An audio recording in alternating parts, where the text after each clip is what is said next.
Hey peeps, welcome back. We're talking the Real Housewives of Potomac, season 9, episode 17, which was the season finale. Hey, before we get into the video, please do me the honors of subscribing to my channel, hitting the notification bell so you can always be notified when I post new content, hitting the thumbs up because that does wonders for my channel, and share. Thanks. This season finale was really good.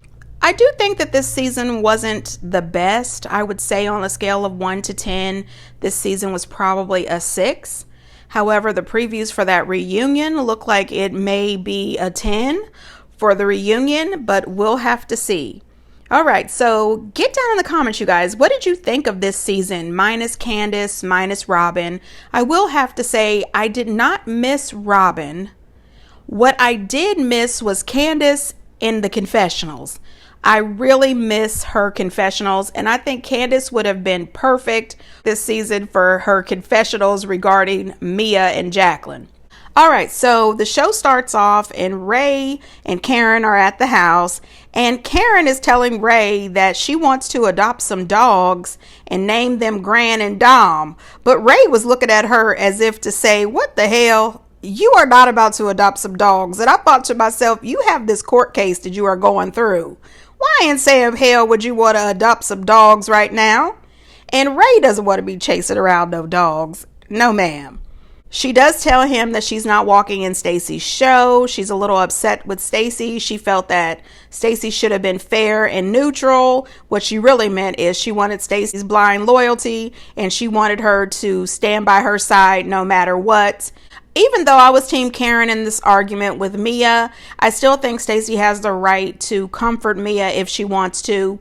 However, if Stacy and Karen were true friends, when Mia made those derogatory comments about Karen, if I was Stacy, I would have said, don't talk about her daughter. I think I understand Karen saying that she would expect a friend to stick up for her. Wendy calls Karen and she tells her about the White House, and she invites Karen to go with her for the interview. And you know, the Dr. Wendy show will be interviewing the White House press secretary, and Karen was so excited. She was over the top excited for Wendy, but then when she found out that she got to go as well, she was screaming her head off. And I said, girl, don't be doing that. You're about to cause Ray to have a damn heart attack trying to run up the steps to find out if you was all right. Anyway, I thought that was such a sweet moment, and it looked like a moment of two women coming together and celebrating success. It was a beautiful scene. So then we see Stacy meet up with her true best friend, a guy named AJ. And let me tell you, I love AJ. AJ was my kind of guy. And he saw TJ the way we saw TJ. He could tell that TJ was a straight up cornball. Yeah, your best friend TJ. Yeah. I can't wait for you to meet him. I could wait. AJ's here. I don't know who AJ is. Say hi. Hey. What's up, TJ? How's it going? No, man, you get my name wrong. No, I said TJ. I did. Hi. He's a lot. I can't. I thought I was talking to an AI character. This is not real. What is he was that so even animated, and I'm animated. Yes, he's real. Oh, you do not like. Oh, you cannot. That is not your type. Come on now. He is a cornball. That was the weirdest damn conversation. TJ was acting so odd, and I agree with him. He is so damn animated. I'm with him. He says TJ is not your type. He is a straight up cornball, and you need help. Stacy, girl, everybody around you has told you that TJ is not the one, but you continue to keep peddling this. He's my best friend. I don't think so. And then after the preview for the reunion, I don't know exactly what TJ told Eddie, but I have a feeling that he told Eddie that he was hired to be her man / best friend. I don't know. Maybe he's just like Walter was allegedly. I don't know, but TJ is an odd ball, and he just, I couldn't be friends with TJ, not even just true honest friends. I don't want to be bothered. Then we see Ashley. She's at her house. Uncle Lump's wife, Monica, it's her birthday, and Ashley and the family are coming together to celebrate Monica's birthday. Ashley's children are up on that damn countertop again, and I'm going to tell you, like I said before, it is not safe to have them kids up on that damn countertop. It only takes a second for you to turn your back and for one of them to fall off that damn countertop and get hurt terribly. Not only that, it's very unsanitary having them up on that damn countertop. Anyway, I'm going to move on. She tells the family that in about a week, she should be finished with all of this divorce processing and the case should be sent to an attorney. I believe that currently her and Michael are still married. Good luck with that. Josh calls her, and I appreciate that she told the kids that Josh was her new coworker. I like that. I don't think that your children need to meet your man, especially when you're not sure where it's going. Children do not need to meet everybody that you date. If the father has a new girlfriend, them kids don't need to know her. If the mom has a new man, them kids do not need to meet him. Wait. Get to know your new partner and make sure they're going to be around a while. Make sure that they're safe to be around your children before they even meet them.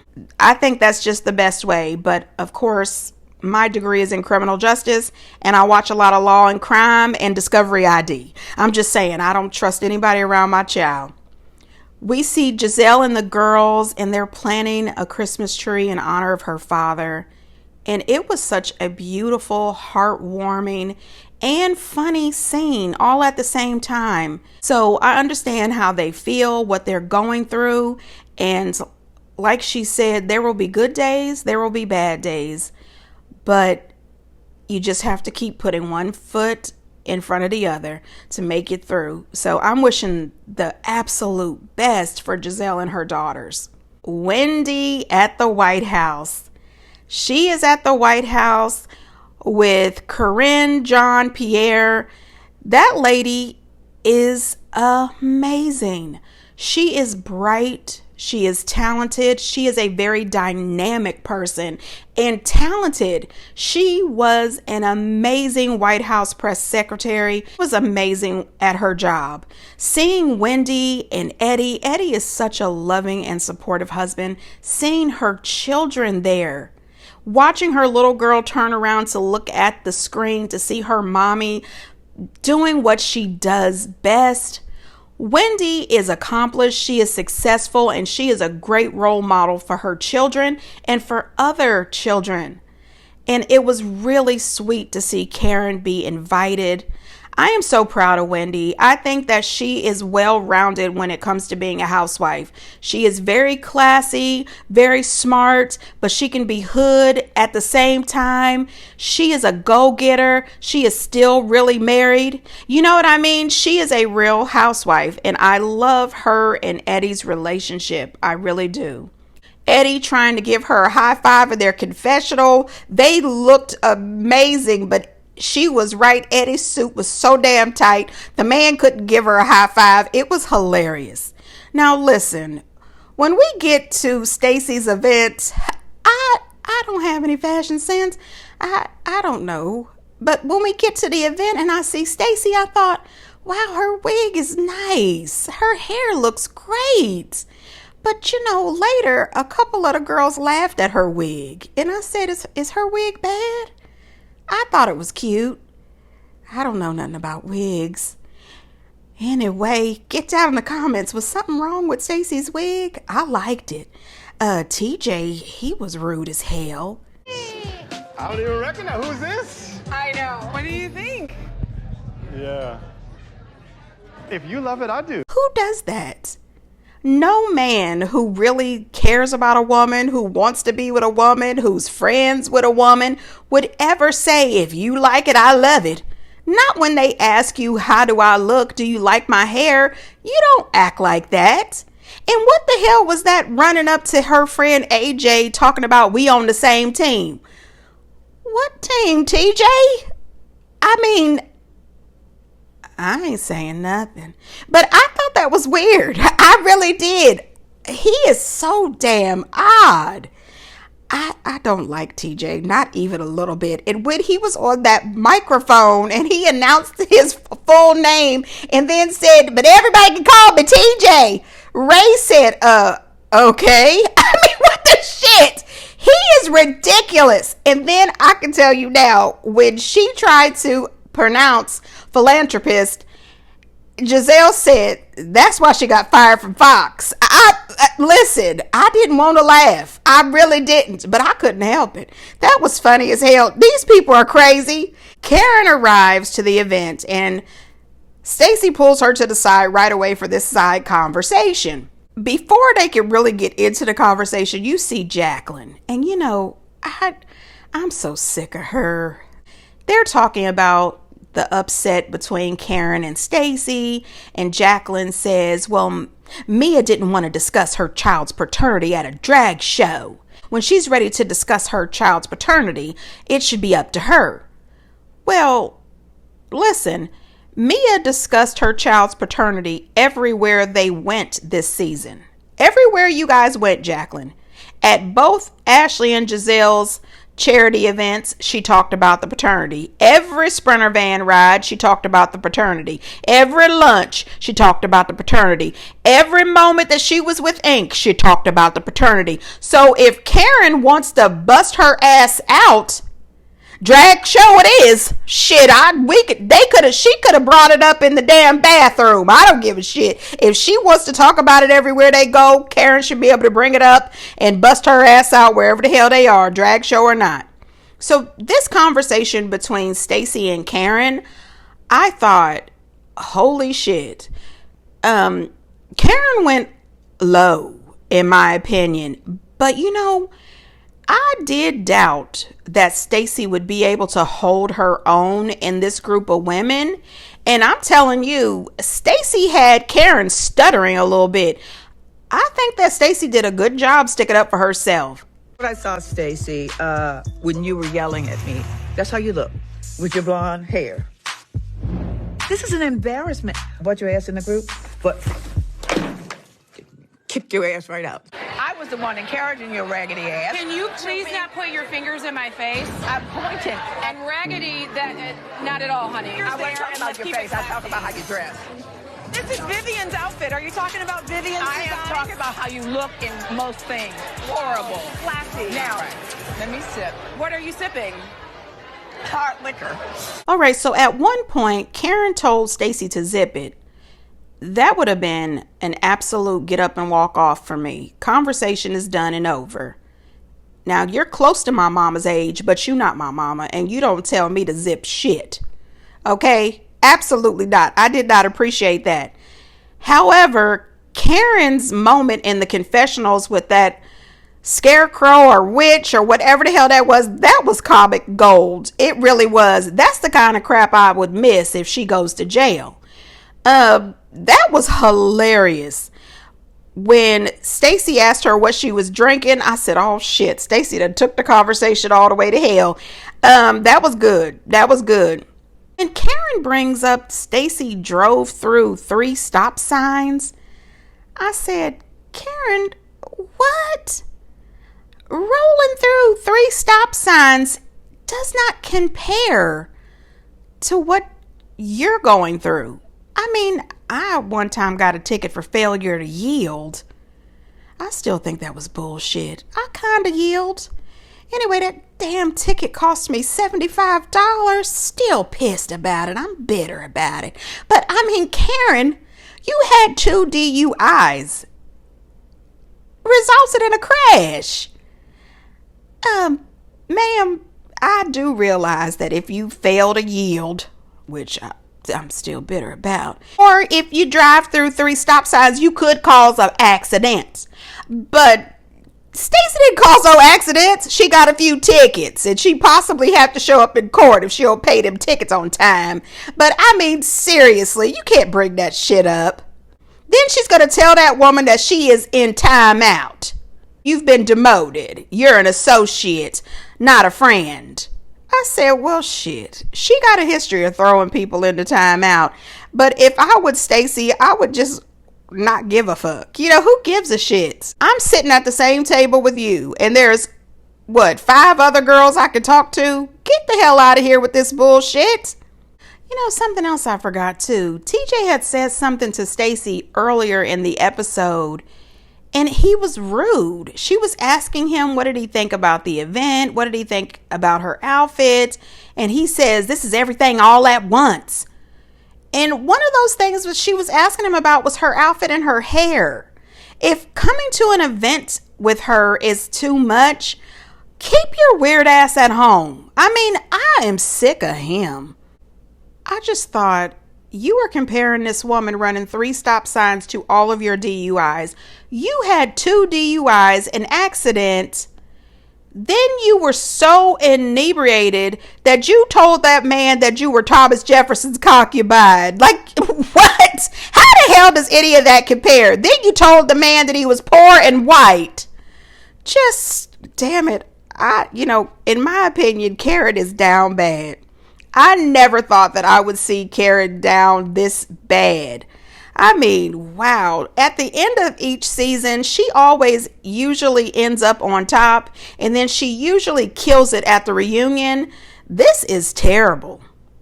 I thought that Karen was too rough on her about not sticking up for her and not standing by her with this argument with Mia. I know that Karen wanted her support. She wanted her to stand strong with her, but I agree with Stacey.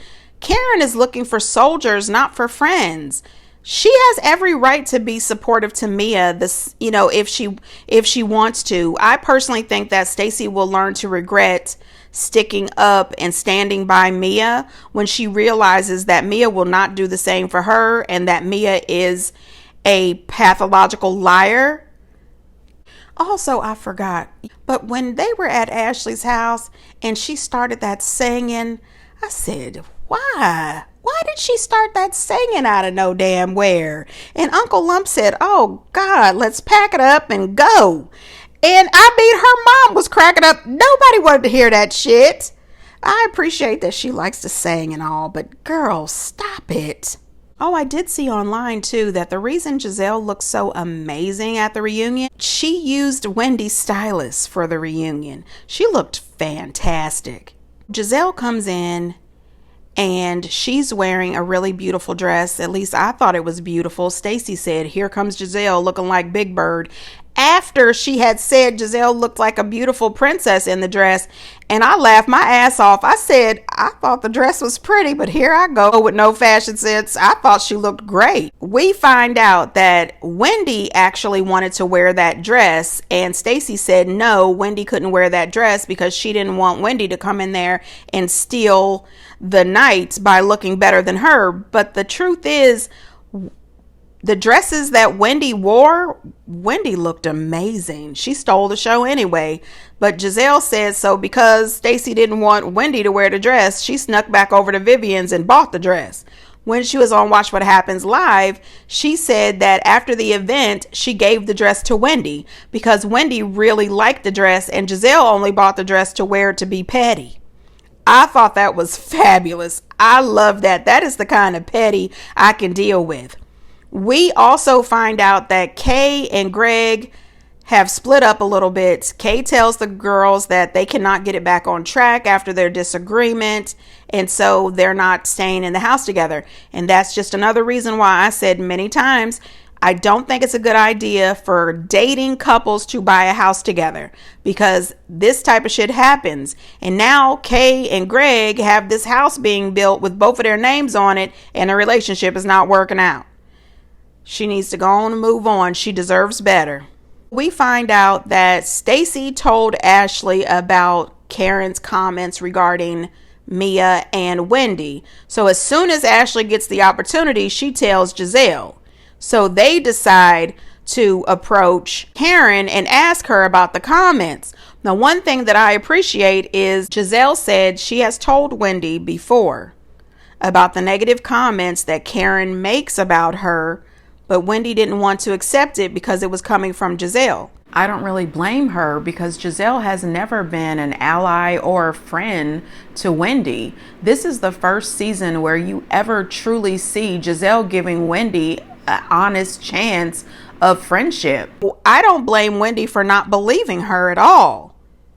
But then in her confessional, she also says that Wendy has been kissing Karen's ass real puckered up. And I said, you know what? You're going to pay for that shit at the reunion. Now, when Giselle and Ashley asked Karen about it, she acts as if she never said anything. She would never say that. And Giselle makes the comment that she knows Karen said it. Karen always likes to pull the new girls in to try to get them on her side. And she does it every time there's a new woman added to the cast. I believe that as well. But I also think that Robin and Giselle used to do that as well. Eddie shows up and he is bearing gifts. He's got stuff from his Happy Eddie collection because he knows what Stacey likes. You also said that Wendy was self-absorbed. What? She wasn't a girl's girl, and she would never be my friend. I have never said that to you. Yes, you did. No, I never said that about Wendy. I'm sorry, but you said what you said. Do you believe this, Wendy? Okay, do I think Karen said that? No. I know Karen said that. I've done nothing but be a friend to her and support her. Since I'm so self-involved.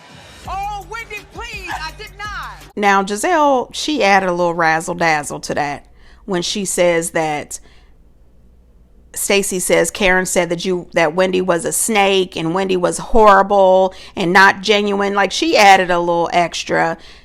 Personally, I think you could tell that Karen was lying. I hate to say this, but I do think that Karen said everything Stacey said she said. I absolutely believe Stacey. Karen tried to get around it. She tried to get Wendy to talk to her off to the side. Wendy went on minding her business. I think she needed a moment to cool down. One thing I did notice is throughout the season, when they showed the previews, there was a scene.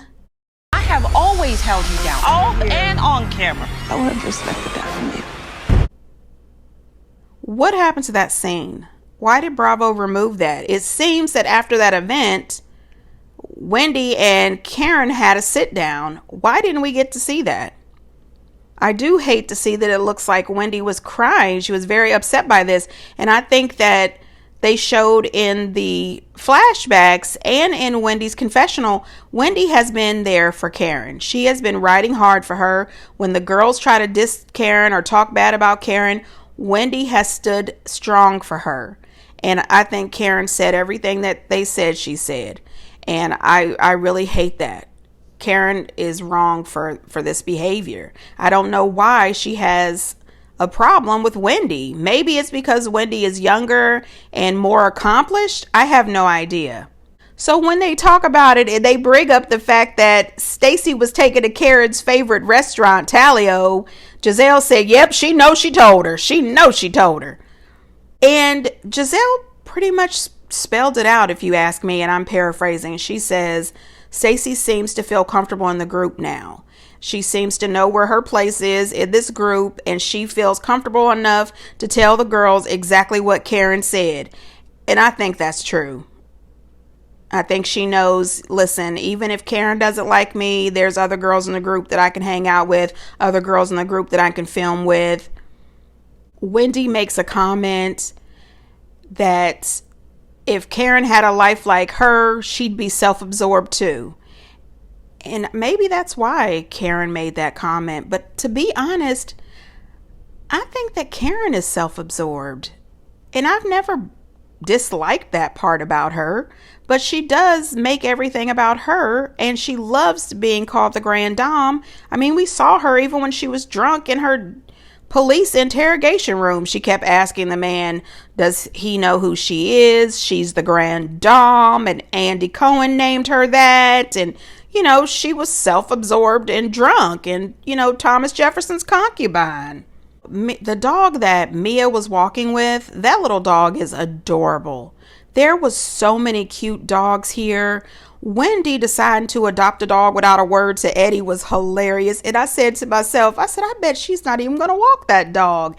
Eddie's going to be responsible for this. And then when they got in the confessionals and Eddie said they already have a dog that she doesn't walk or clean up after at all. Now they have two dogs. The man said he would have liked a little conversation.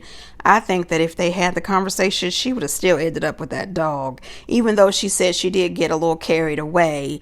And then when they had that big, smoke explosion, which scared the shit literally out of all the dogs, I was completely shocked. I said, holy crap, they all shit at the same time. They were scared to death. And Giselle thought the same as me. This is a scheme that TJ had set up, to make us have to see all this shit. I'm just saying that. Oh gosh. Anyway, I agree with everything Giselle said about TJ. I really do. He was sitting up there looking like the Phantom of the Opera, laughing and joking while the smoke bombs is going off. Ridiculous. I think that all of their reactions regarding the dog poop was a bit much, though. You are all grown-ass women, and most of you have had pets in your life, or you got friends with pets. It's a little dog poop. Just step around it. Go on about your business. Oh, these people are crazy. They fast forward 5 months, break it all down to Karen going to court and being found guilty. And I still tell you, I don't understand that at all. After seeing all that proof in those videos, there is no way that I would have went to court with that. I would have asked for a plea deal. If they didn't give me a plea deal, I would have just pled guilty and fell on the mercy of the court. I'm saying I would have never gone to court with that bullshit. Anyway, you guys, get down in the comments and let me know what you think. And until next time, bye.